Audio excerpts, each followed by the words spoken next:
My name is Marvin. I'm an addict. And greetings from the greater Charlotte area of Narcotics Anonymous in Charlotte, North Carolina.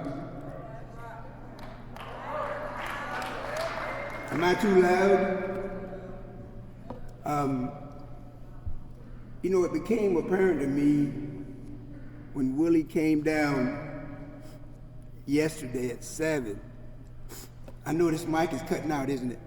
Okay. And what I began to notice is that how many friends he's made and acquaintances he's made since he's been in Georgia. So I asked him today, I said, how long have you been in Georgia?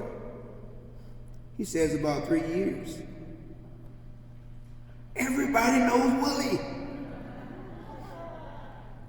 And when I think back in Charlotte, when I first asked Willie to be my sponsor, and he had been in Charlotte, I don't know, 2 or 3 years, everybody knew Willie. And see, what I found out when I got to know Willie is the kind of love that he spreads just by his presence in a room. Everybody loved Willie in Charlotte. And he can go back to Charlotte now. Listen, I've been in Charlotte for 28 years. Willie knows just as many people I do in my hometown. Well, what I found out from being close to Willie is that the love that comes from him, how gentle, caring, and a caring spirit that he has. And I'm sure that he has exposed himself to the home that he's in Georgia, and everybody knows him here. And what he does is he come down to Georgia and he loved on you guys. And that's the same way he did in Charlotte. He allowed us to love him, and he loved on the people that was around him. And I'm grateful to have this man as my sponsor. And today I can truly say I love this man. With that, I give you Willie A.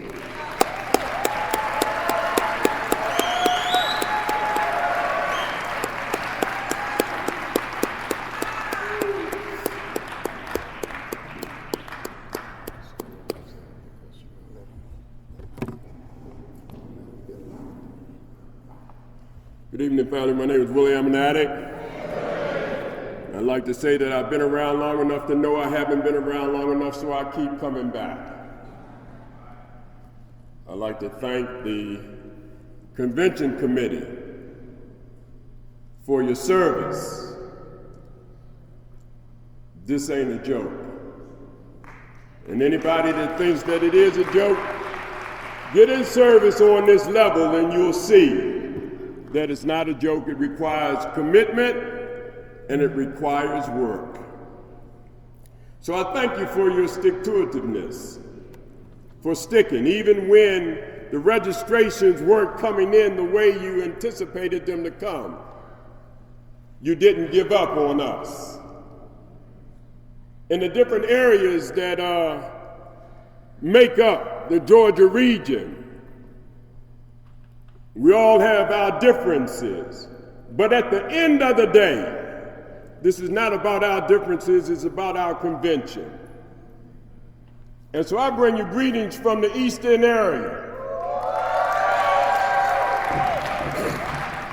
Just to let you know that in the Eastern area, we do recover. Not only do we recover, we have quality recovery and quality meetings. And the thing that we know, beyond a shadow of a doubt, that in Narcotics Anonymous is not about competing, it's about completing our assignment. That no addict, I don't care where they come from, I don't care how they come, seeking recovery, need to die because our attitudes won't allow us to show the gratitude that this program has offered us. So again, my name is Willie and I'm an addict. And I don't know about you, but I come to have some fun. Now, I got a partner that usually shares with me. His name is Fitting Two. And sometimes when I'm sharing, Fitting Two gets in my way, and you ain't gonna be sure about who's sharing, whether Willie is sharing or Fitting Two. You know Fitting Two when you always fitting to do something that never gets done? Well, Fitting Two might show up in here tonight with me. I was sitting and I was thinking about this convention and where I would go in the message. Now, a whole lot of folks say that, well, I want to hear your story. I want to know who you are and how you do what you do and did what you did. I want to know all that. That's why I'm coming. I'm going to register just to come to hear your story. Well, I don't know how effectively I can tell you who this Willie guy is in 50 minutes, if I have that much time. Wow. It was a cold day in the month of February in the Bronx, New York, at a place called Marzania Hospital. And there was this little old black woman who waddled into the emergency room of Marzania Hospital. She was pregnant and about to drop a load. And when she got there, the doctors told her just to push. They told her to push harder and push again. So on February the 16th, 1948, my mom followed the directions that the doctor gave her, and she pushed hard, and I popped out. The doctor smacked me on my ass, and that was my first introduction to pain. Now, the journey for this addict. I come to tell you that for 25 years, by any means necessary, I shot dope. I'm one of those BC addicts. Before crack. I don't know what the crack experience is like, and I'm not going to stand up here and fake it like I do, because I don't. I don't know what it's like to smoke crack. But if you want to know something about shooting some dope, putting something in a hypodermic needle, and just assuming the posture, you know, the police say put your hands up. Well, the addicts in my era, all we knew to do was this.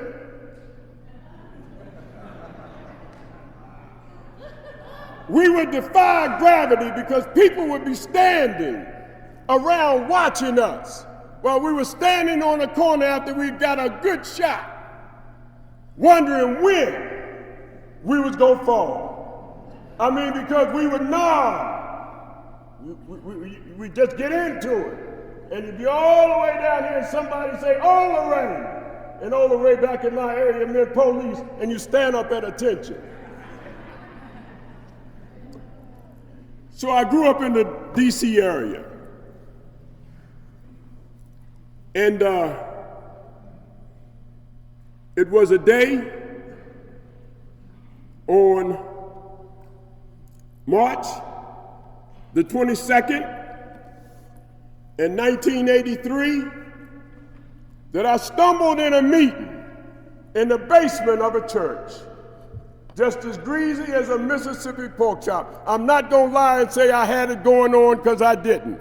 I had a rope in the second pair of my pants trying to hold it up, because all of this, I ain't got none now, but all of this was gone.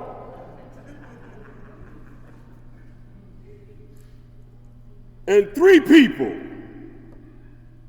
met me at that meeting in Southeast Washington in the basement of the church, and that was March the 22nd, 1983. So if you're trying to do the clean time and you smoke crack, and I understand that your brain might not be computing as fast as it needs to, let me help you. Today, on this day, this is my actual clean day, and I celebrate.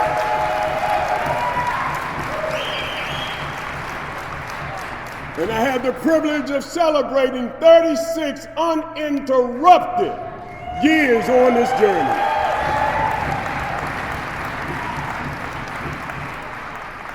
Now, I don't say that to brag. That's just my reality. And so I used, I'm telling you, I was a heroin addict. And I didn't have cut cards. It didn't matter what it was, whatever it took for me to get what I needed to change and alter my mood, I had no problems doing. No, let me back up for a second, because I did have some problems doing certain things.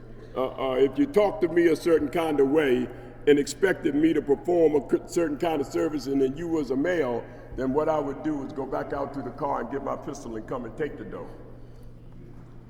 And I'm not saying that like I'm a gangster or nothing like that. What I'm saying to you is the era that I come from, men were men. And even though the disease carried us to a certain level, we still had some principles that we lived by. And I was one of those kind of men. This program of Narcotics Anonymous is an awesome program. So if you're new, buckle up. Let's go for a ride. Let this addict tell you just a little something about what this thing called recovery is really all about. When I came into the program, I told you there were 3 people that met me in that basement of that meeting. And I came there because I was in pain. I got tired, sick and tired of buying spit back. Because that's where my disease had carried me, buying spit back.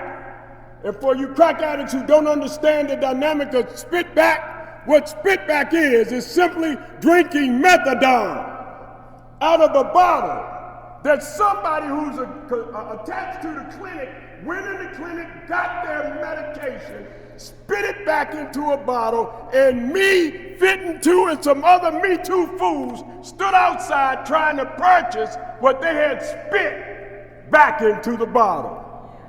Now some of y'all looking at me like, dang.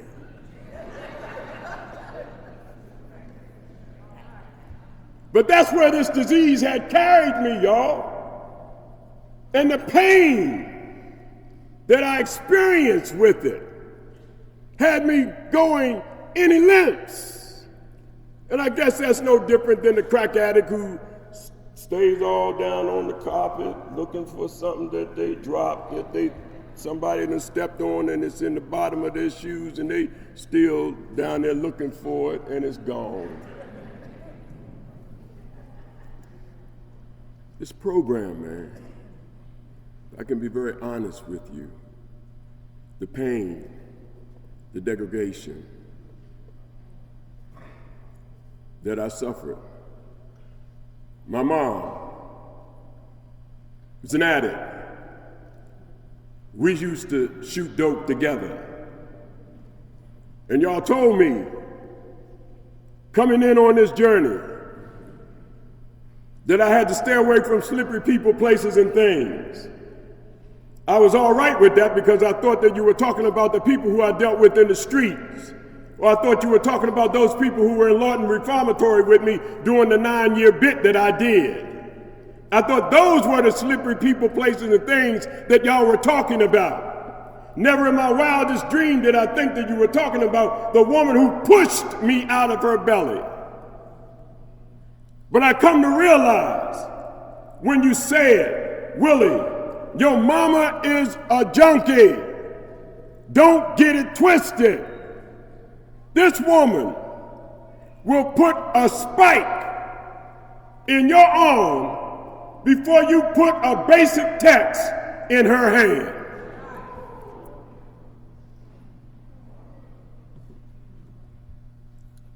So they told me, you can't go home.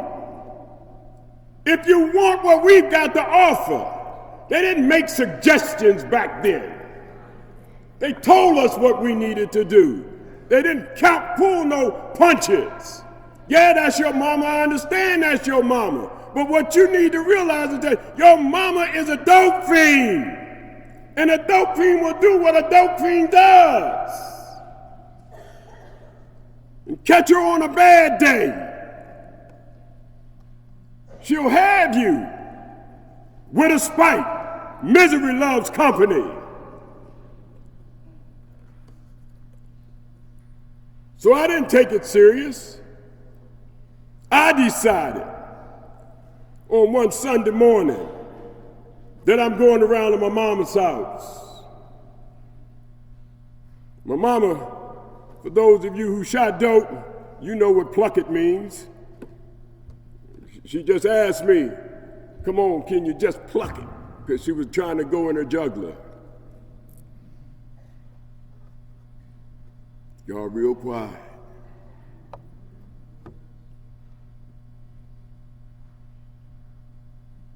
I realized when she asked me to just pluck it, that if I'd have stayed in the room with her, when I finished plucking her, I'd be plucking me. I got the hell out of my mama's house.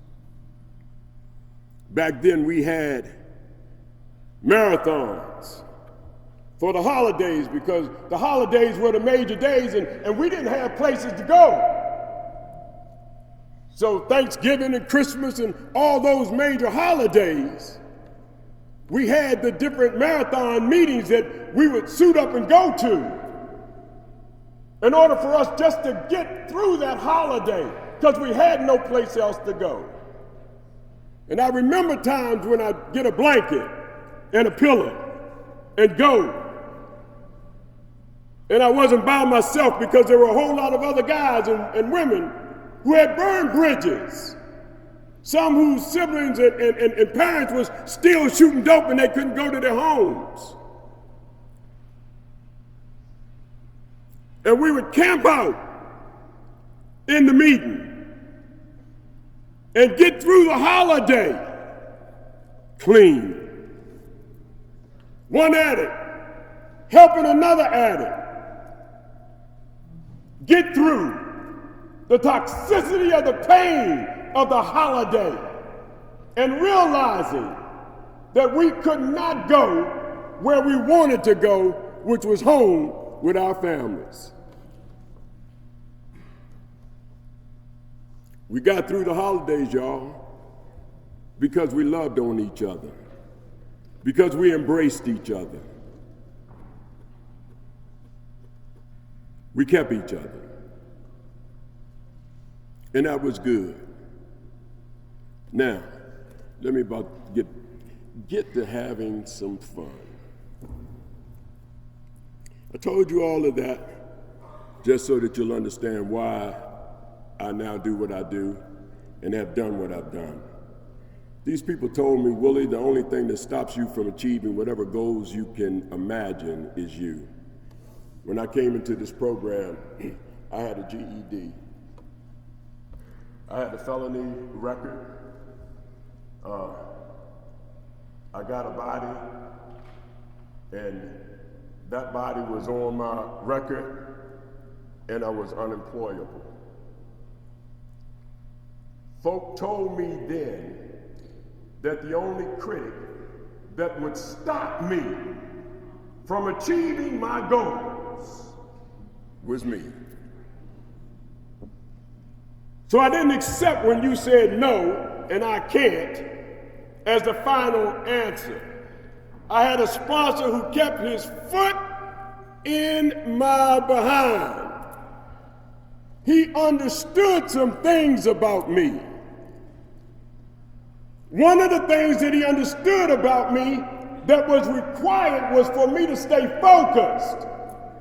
So he said to me, if you want this thing, I'm not playing with you. You came and asked me. See, here's the difference now. Watch this. He said, you came and asked me to sponsor you.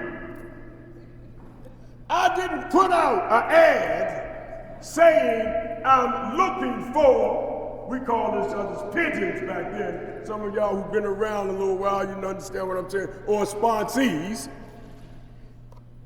So you came and you asked me to sponsor you. So you can't tell me how to sponsor you. You either go do what I tell you to do or move the hell on. I don't want to see you. I don't want to roll up on you in any meeting and you got more than $5 in your pocket.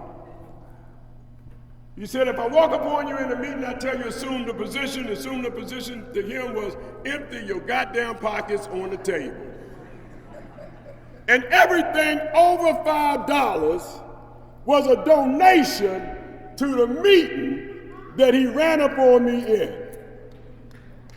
I'm saying, shit, you don't really know me like that. Hell, so I'm gonna try it. I'm gonna try it. Because he don't know really for real, for real. Shit. I call myself trying it. He rolled up in the meeting.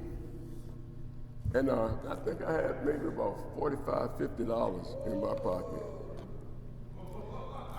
And I wasn't expecting him to tell me to assume the position, but he did. I guess God was working through him to help me. Assume the position, William. Man, come on. I said, assume the position. I started trying to, you know how you, when you would go and you're trying to cop, and you're trying to peel off because you don't want to put all the money. I'm trying to peel it off to put it on the table. He said the N-word, and he used that real frequently. He said, empty your pockets, all of it. Turn them inside out. He took $5 off the top, took the rest of it, and put it on the table. Now I'm getting ready to buff up. Now I'm gonna tell you about unity when you got a sponsorship family. Or your sponsor got some other, you got sponsee brothers. All of them stood up and said, what's up? Like ain't a damn thing up. Ain't nothing up. Y'all got this. But my sponsor knew what he was doing.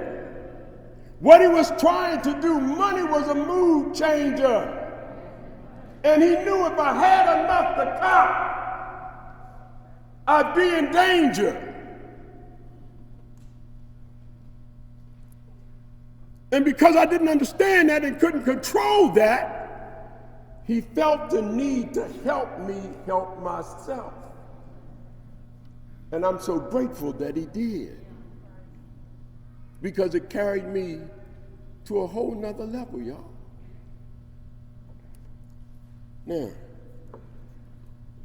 I'm gonna say this one little piece and then I'm gonna get into what I really want to talk about, and that's the steps still work.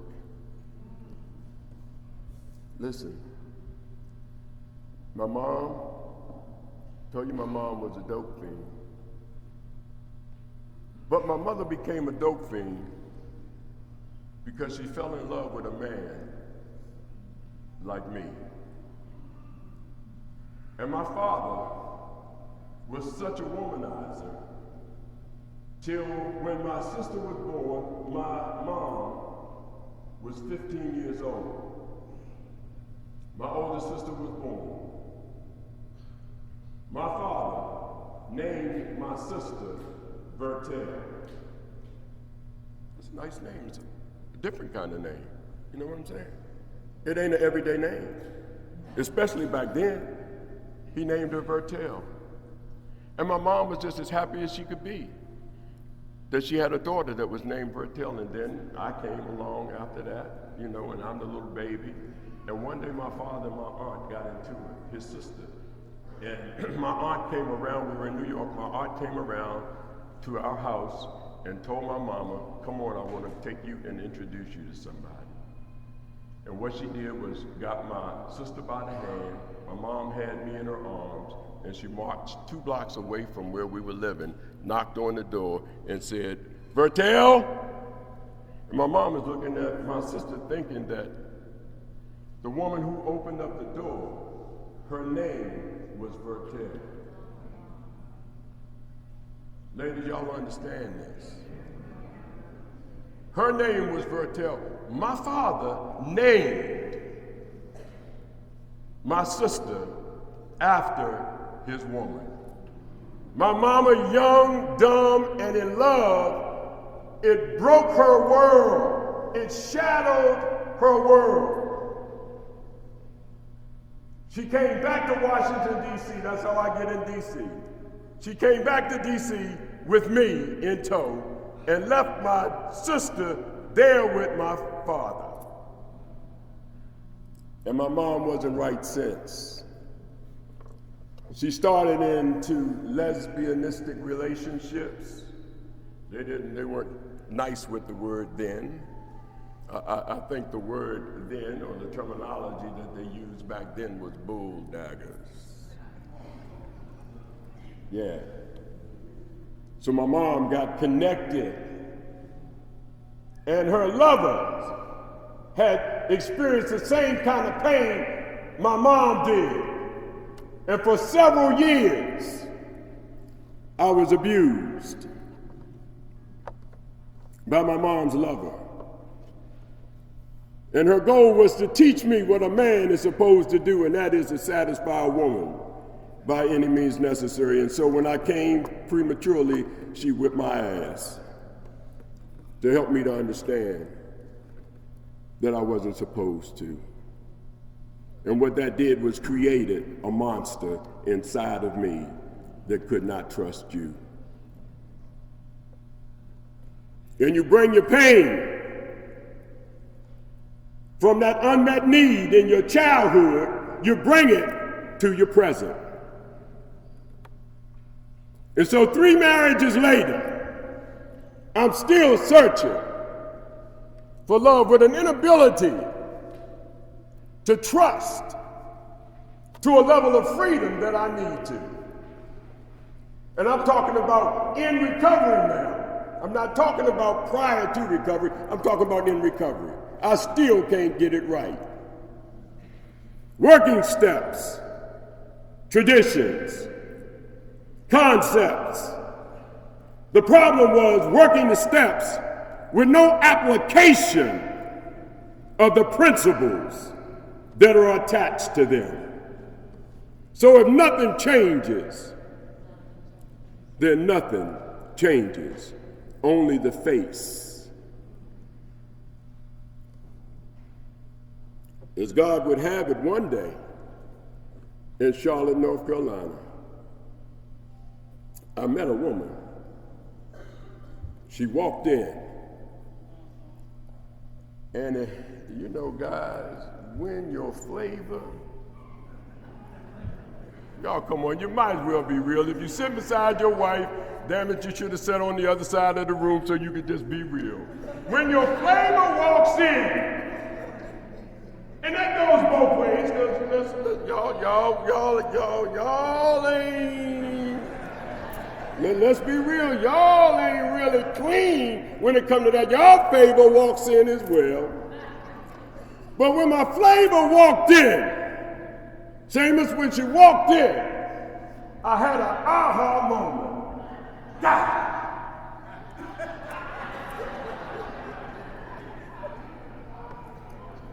And I called myself falling in love.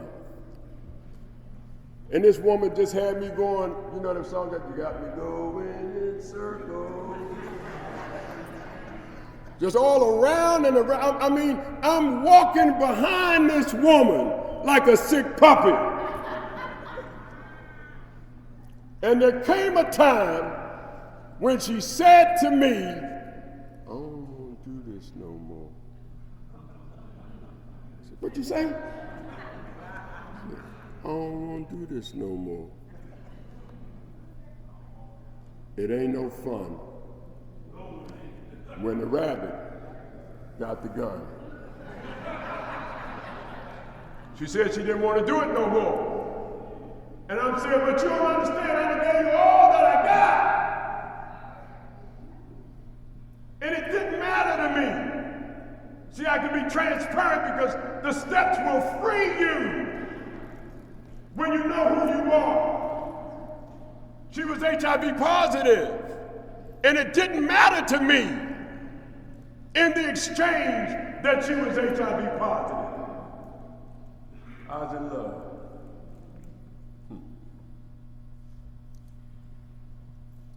That day, that woman told me, I don't want to do this no more. I got in my car and I started driving up 77 and I saw 18-wheelers and I decided that I was going to run that 18-wheeler into the back of one of them trucks. And God, somehow or another, Matt started talking to me. He said, damn fool, you can run this car into the back of the 18-wheeler, but guess what? They'll have a sign on the car that says identification. The sign would say, he lived. Y'all didn't get that. Yeah. Car would be totally lost. You still got a car note, and she's still gone.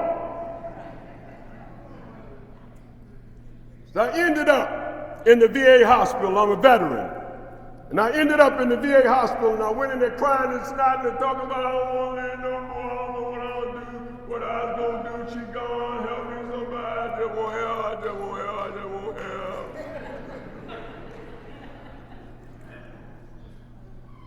The triage nurse said, hold on, young man, thank you for your service. Went around the corner, came back with two great big old. Yeah. They said, Anderson, where is your automobile? I said, it's in the parking lot. I said, give me the keys. I said, I give you my keys. He go, fitting to. I ain't fitting to give you my keys. It's my car. He said, but you won't be needing it for a few days. Give the keys. Look, I ain't fitting to give you my keys. They said, that's all right, you can keep them. You won't have access to the car. And they locked me in a psychiatric ward for the 72 hours. And I seen folk doing the Holocaust shuffle and walking back and forth, and I'm saying, hell to the no, this is not where I'm supposed to be. Yeah. I said to myself, son, you have effed up this time for real. So I was able, after the 72 hours, to get discharged. Now, why am I telling you this? What I'm saying to you, and this was having 25 years in the program. Let me add that to it. When you get to a point on this journey where you become complacent, and you no longer think that the work that you've done to get you where you are matters, you start playing Russian roulette. And that's exactly what I did. And I can be transparent with that because I'm free.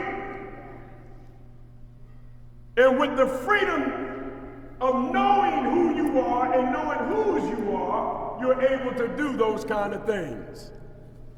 So, the fact of the matter is that me and Fitting Two took another look at what we needed the Fitting to be doing, and that is getting back on track. So, here we go.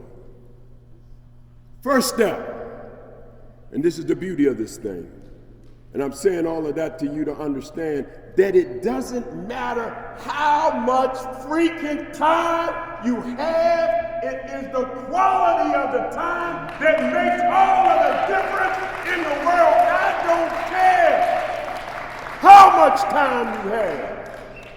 I don't care how many steps you worked, how many traditions you worked.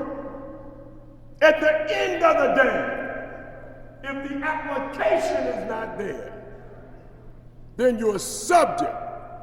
And we sit around in these rooms and we wonder, we hear somebody from the research committee come in one of our meetings and give us a report. Man, did you know Mary Lou? I hope ain't nobody named Mary Lou. Mary Lou had 20 years and she went back out. Billy Bob, Bubba, had 20 years, had 15 years, had 10 years, and he went back out. And we're sitting there wondering in amazement, why?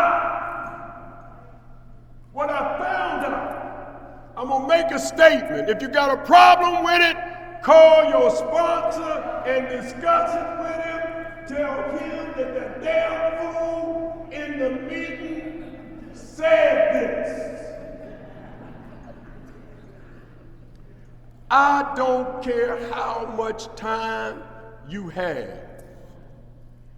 It is impossible, and I'm emphasizing impossible, for you to use when the first step is a living reality in your life.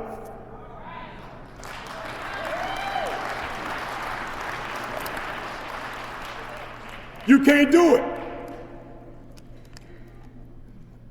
The first step will always keep the pain fresh. It'll always remind you. And if you did some work around the first step, you'll remember what they used to tell us. Play the tape all the way through to the 911 call. It's impossible, y'all. I have never heard anybody come and make a report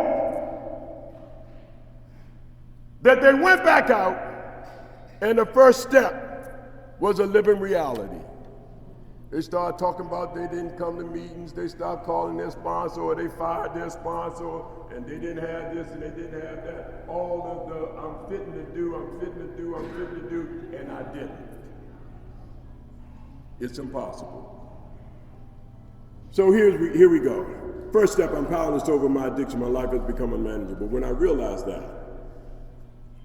and I start dealing with the principles that are attached to that, and I recognize that acceptance is always the key, no matter what the dilemma is that I'm dealing with. My acceptance is the key to my freedom.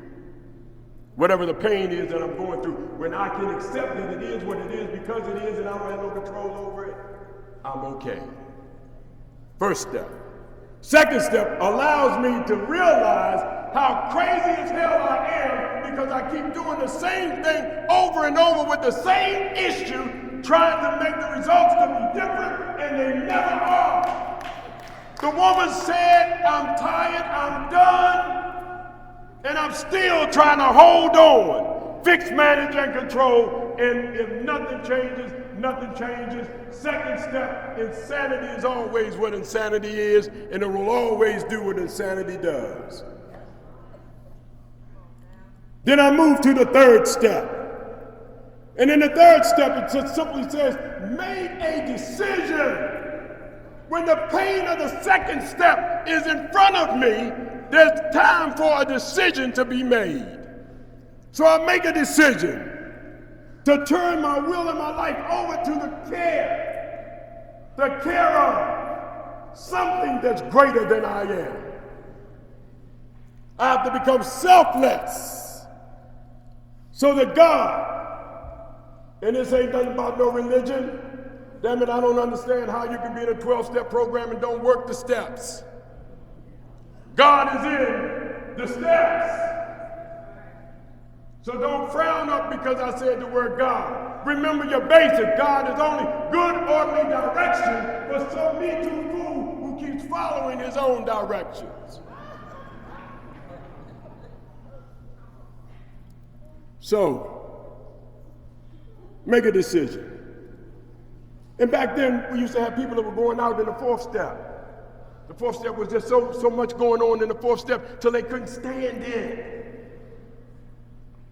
We recognize when you're having problems in the fourth step, it only means you need to back up and go to the third step. Because if you've given your life and your will over to the care of God in the third step, whatever you see in the fourth step just reveals what you've done. There's no need to be afraid. And when you get to the fifth step, you don't have to fear what somebody else is going to say. Because you know that the God of your third step got your back. Then when you get to the sixth step,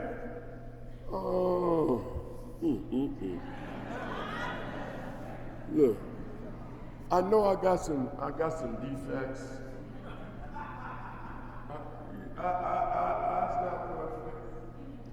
I got some defects because there's still some things that I want to do when I want to do them, the way I want to do them, and how I want to do them, and who I want to do them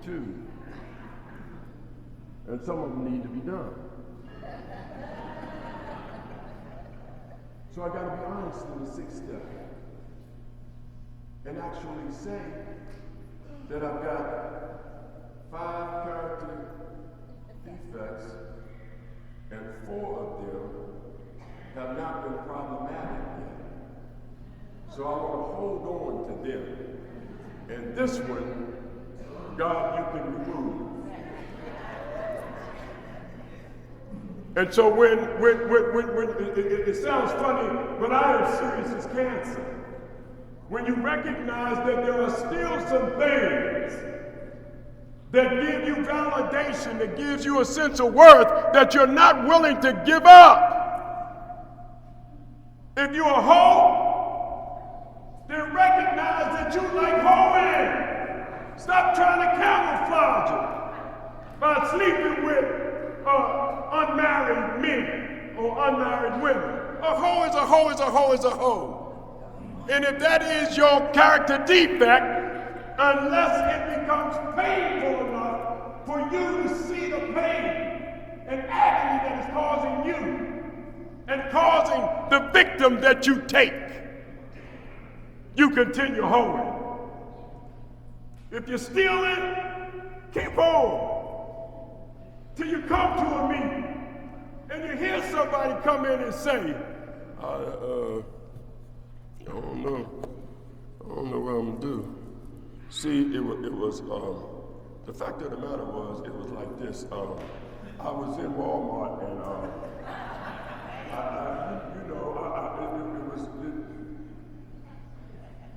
what? They locked me up for shoplifting in Walmart. If you're stealing, there are consequences for stealing. If you're stealing to try to validate a void or fix a void, you got to do the work to address the void by acknowledging what the void is. And stealing from Walmart won't fix it.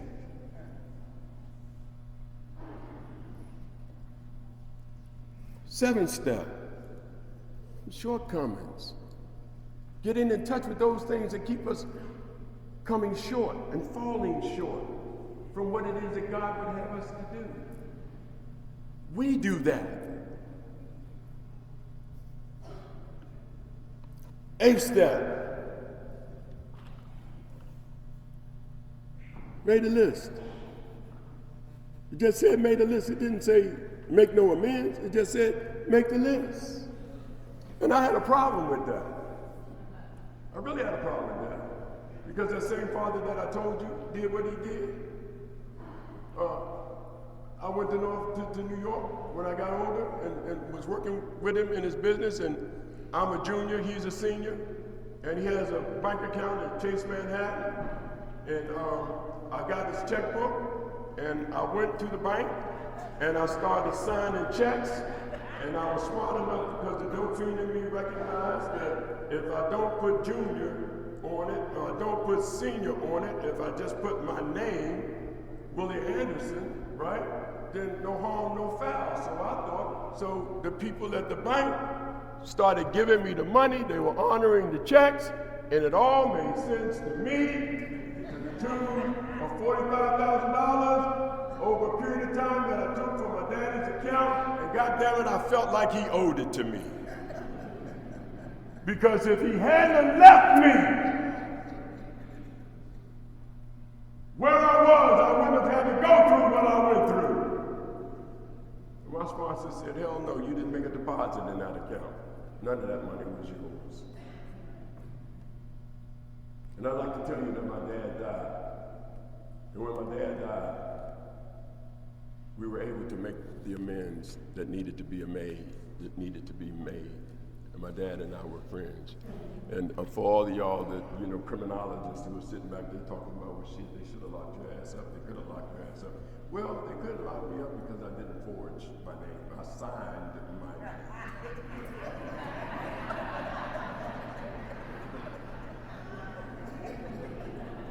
I really did. I signed my name. Yeah.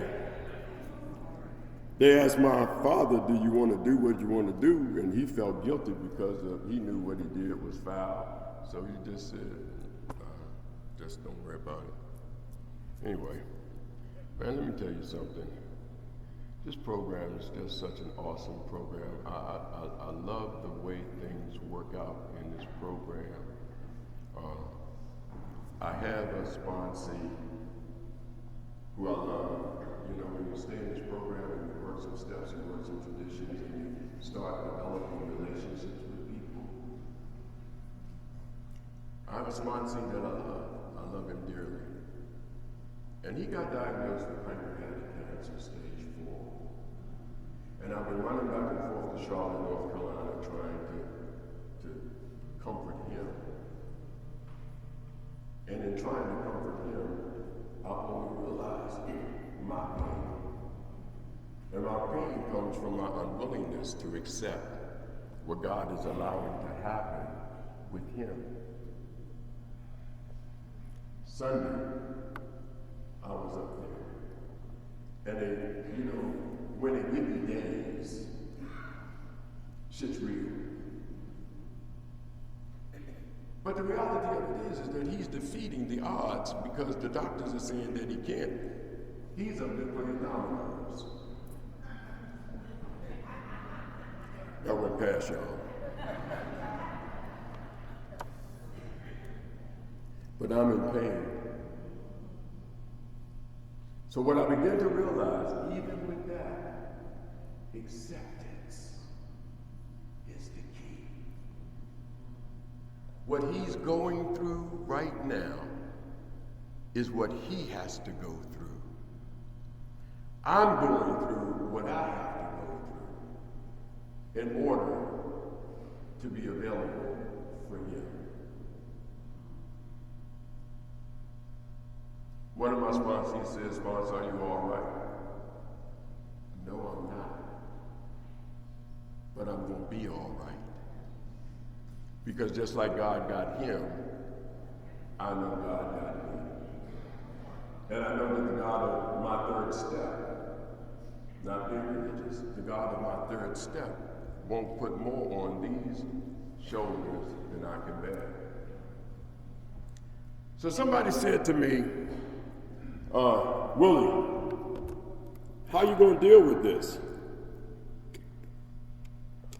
You got 36 years. How you gonna deal with it? Tell me what it's like to have 36 years clean in this program.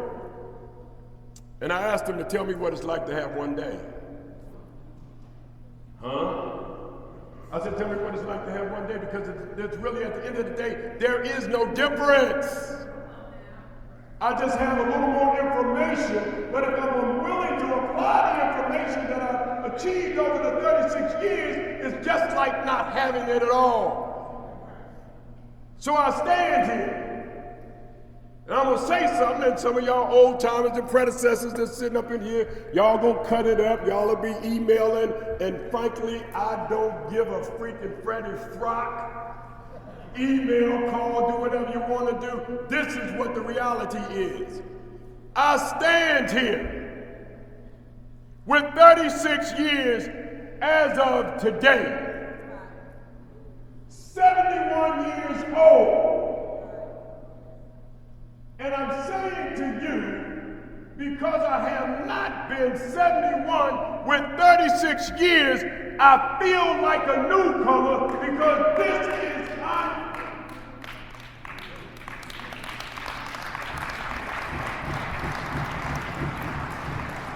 all I know, Ray, is the older we get, stuff starts falling apart. I know that's a reality. And if I'm blind about it, but I'm saying to you, I don't know what it's like to be 71 and a half, 36 years. I ain't never had that. It's all new. But what I do know is if I do what I did when I had 70 and 35, I'm going to be all right. So one day at a time, the principles, the steps still work. When you apply the steps, they still work. And that's all I do. So if there's a message for anybody in here, this is new, but it ain't new. Because the fact of the matter is that in 1992, they started this book. They just came back and revised it. And if you think that I'm bullshitting, get the book and read the front of it. It tells you that. There was something in here that says, this book is not a catalog of advice, but rather a collection of experience, strength, and hope about living clean as we experience it in our daily lives, in our relationships, and in our service to others. Not everything in the pages that follow will be equally important to everyone. Each of us has different challenges on our journey. However, we hope that there is something here for every member. So watch this. Throughout the rest of this convention, you will have some people that are doing workshops or that'll be up here, and they'll be sharing their experience, strength, and hope. Some will sound like they're teaching. Some will sound like they're preaching. Some will come with so much goddamn humor till you won't understand what the hell is so funny. But at the end of the day, what they all have in common is the message that they bring. That no addict seeking recovery need to die. What is our promise? That's a question. What is our promise? Free. What is our promise? Can we become unified and say, what is our promise? And what is the message?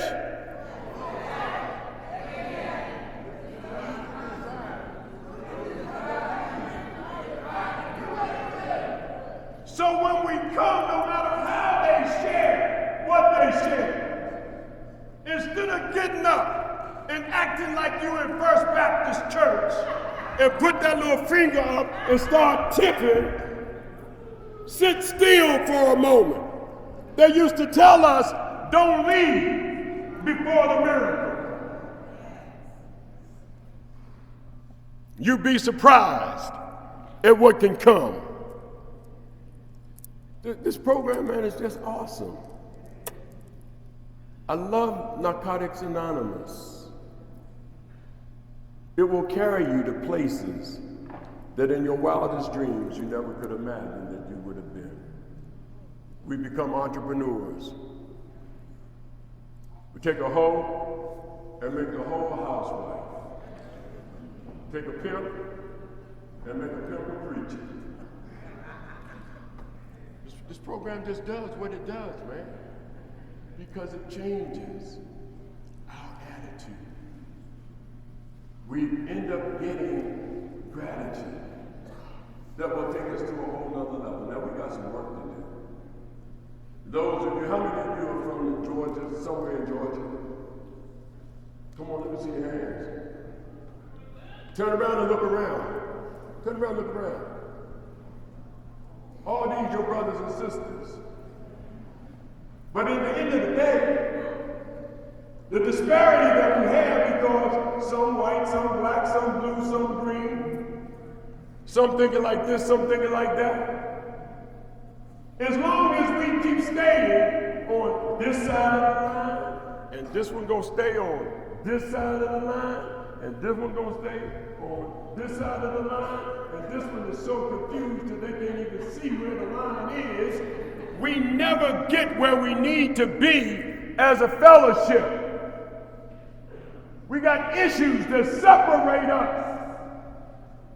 And if we don't come together,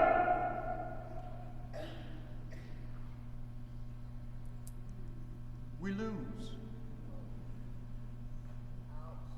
If you don't think I'm serious, wait till you go to your home group. Give me another year. Go to your home group. And after the meeting, you're in the parking lot, and some got vapors, some got Newports or Camels or whatever the hell they're smoking now, and then this one over here got a joint. And all of them is smoking or vaping, and they all say, God, damn, that was a hell of a meeting.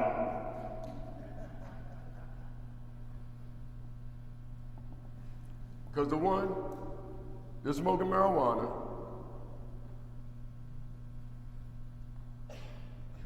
boy, I just hit on the we'll be sitting in a seat right beside us. Y'all don't believe it. You're watching. And when it comes, just accept that it is, because you did nothing to change it. This program, man, is just something. How much time I got? I'm about done. I'm about done. I'm about done. Listen, man. My assignment was not to come here and entertain you. Hell, they're gonna do that at the comedy show. My assignment was not to come here and beat you up. We get beat up enough. My assignment was to come here and just prepare you for if you registered and you see the diversity of the different topics and workshops, to go into these workshops with an open mind, to get the information that you need to go back to your area and build your area. Build your area like your area needs to be built. Search your heart, search your mind, search where you are with your recovery, and decide what side of the street with all of this newfound shit that's getting ready to hit, you gonna sit on it. And if you sit back like you do in your group conscious and you don't show up at your group conscious and stuff changes, and then you get pissed off when you found out that it changed, it only changed because you wasn't there. You don't go to the area to find out what's going on in the area, so you know changes happen and you ain't had a voice. Ain't no sense in being mad with nobody but yourself. Now, my sponsee that I told you is about to expire. He always closes speaking with something that will give you humor. And I asked his permission to do this. So Joffrey, if you get a chance to listen to this, whatever it's gonna be, CD, tape, whatever, know that I gave you credit for this. He said there were two addicts that were driving down 75 trying to get to the Macon convention. And they was driving like hell trying to get here. And old Smokey the Bear pulled out from out of the bushes and followed them. Turned that light on and told him to pull over. And when Smokey the Bear pulled him over, he put his little hat, y'all know how they had them little Smokey the Bear hats. He said when the trooper got out, he had his hat cocked, ace deuce, and he went up to the side of the window, had his little flashlight, and he tapped on the window. He said, roll the window down. And the driver said, yes, sir, officer. And he did this, bang! Hit him right upside his damn jaw. The driver said, why you hit me? Why you hit me? He said, get your ass on down the road. And don't be speeding too much time. You better be lucky that I didn't shoot your ass. Now get on down the road. He looked over at the shotgun rider, and they were driving on down. They drove, Matt, for about 7, 8 more minutes. And here he come again, speeding up behind him. Put that flashlight on again. This time when they pulled over, he didn't go to the driver's side. He went over to the passenger side, tapped on the window. Roll the goddamn window down. He rolled the window down, and he hit it, bang! What the fuck did you hit me for? Why did you hit me? He said, because I know when I hit him, you said, I wish that motherfucker would have hit me. My name is Willie. I'm an addict. Thanks for your time.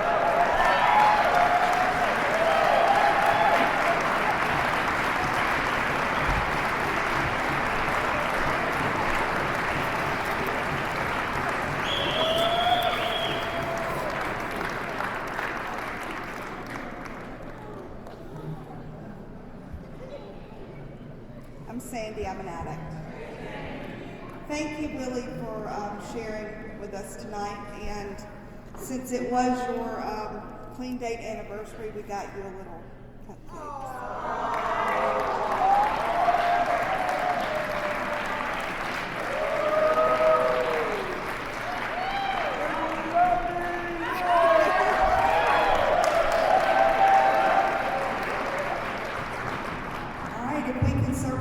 Close the meeting now with a moment of silence followed by the serenity prayer. So everybody circle up.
All right, a moment of silence.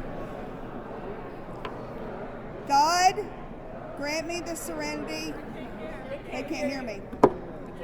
Are you ready? It's not on. Okay. God,